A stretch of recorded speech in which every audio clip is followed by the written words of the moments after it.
Hey, what is going on, guys? T.Sports15 here, and today we are back with another episode of the Chicago White Sox franchise here in MLB 14, the show. So this is our fantasy draft franchise. We are 8-5 to start it off. Obviously, we're not going to show every single game that we play, but we're taking on the Boston Red Sox, who are 2-11, so it would be pretty embarrassing if we lost to them. You can see their lineup here. Obviously, it's a fantasy draft, so they do have a different roster than in real life, but they are the World Series champs from last year. Not such a solid start so far at 2-11 record, but we have Zach Wheeler on the hill. He's 0-1 to start, but he has a 3.29 ERA, so a very solid start to the season. He has 13 and 2/3 innings through the first two games, and here comes his third game. But right here, Billy Butler's going to start it off with a 2-out base hit to right field.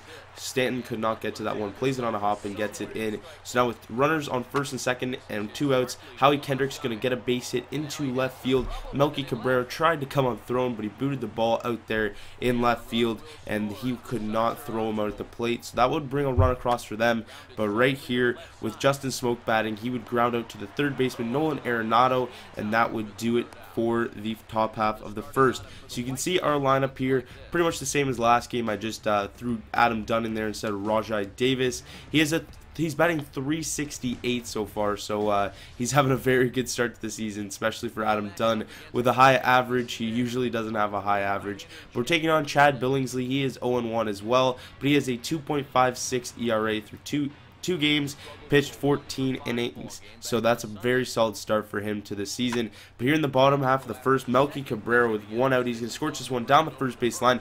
Bryce Harper comes up throwing. Melky Cabrera tested the arm, and he gets hosed out there at second. Definitely shouldn't have tested the arm of Bryce Harper, one of the best arms in the league. But right here, Justin Ruggiano comes up. He's going to tee off on that two-seamer from the arm of Zach Wheeler. No doubt about that one, deep left field, and Ruggiano gets his first home run of the season with that deep drive to left field. Not known as a power hitter, but a huge hit right there. So here, Lou Hill would come up with 1 out, and Zach Wheeler would send him down, swinging on that fastball up and in.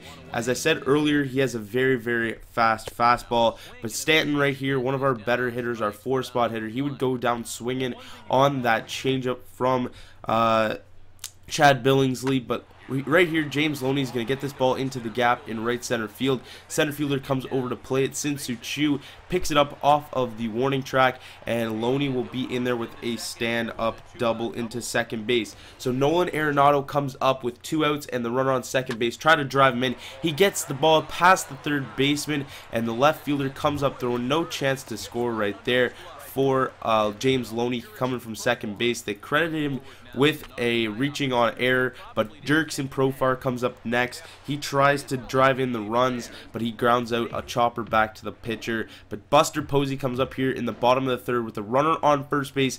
0-2 count. He's going to turn on that one. This one is deep to center field.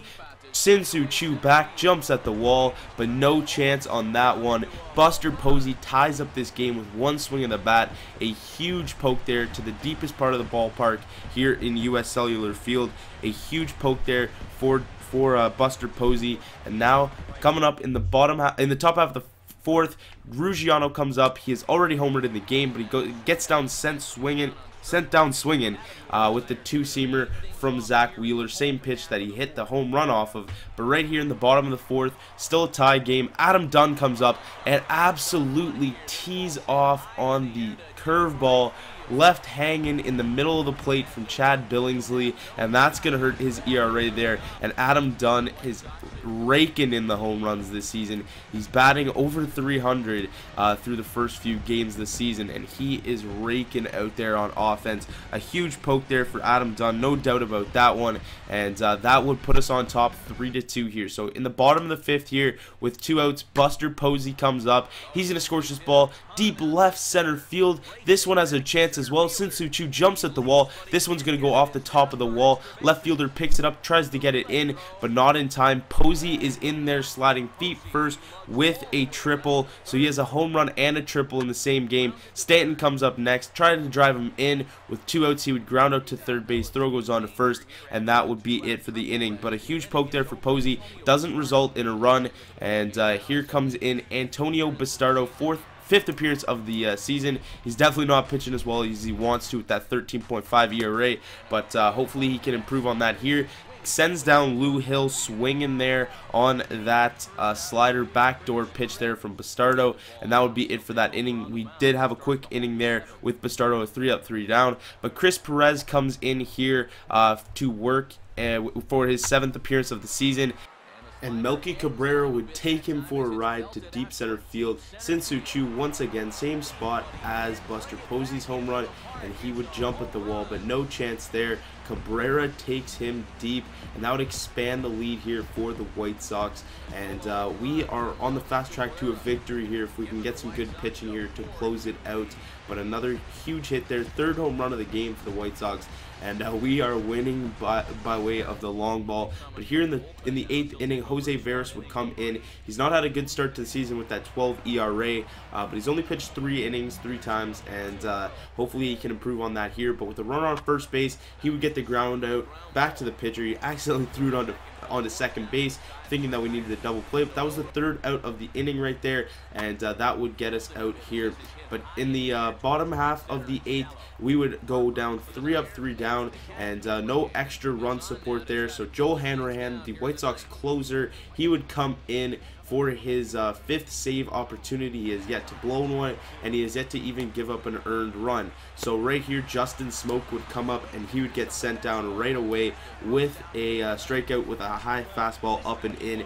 And that's what we're looking for from a closer, the ability to miss bats, and Joel Hanrahan definitely has that. And right here, next batter, Ruggiano, already homered in the game. He would go down swinging on that slider as well. So back-to-back strikeouts there, but with 2 outs, they would get a base hit into center field by Lou Hill, and that would bring up Yunel Escobar with a runner on first base, and 2 outs, 3-2 count for Escobar. With the runner going, he's going to hit this one back off the pitcher, and no chance there for Posey. Attempts to throw at first base, but no chance there, and that would bring up 2 outs, runners on first and second, go ahead runner at the plate, but a pop out there to center field. And you can see we range into right center field with Craig Gentry to make the catch, and that's going to do it for this ball game. We go on to win 4-2.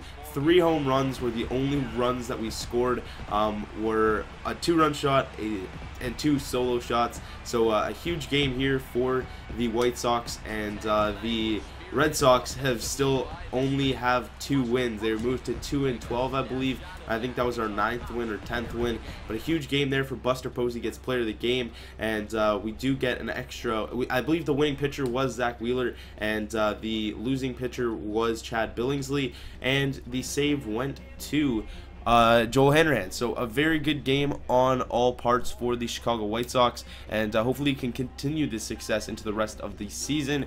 And that's going to do it for this game, guys. I'll see you guys in the next one. Peace.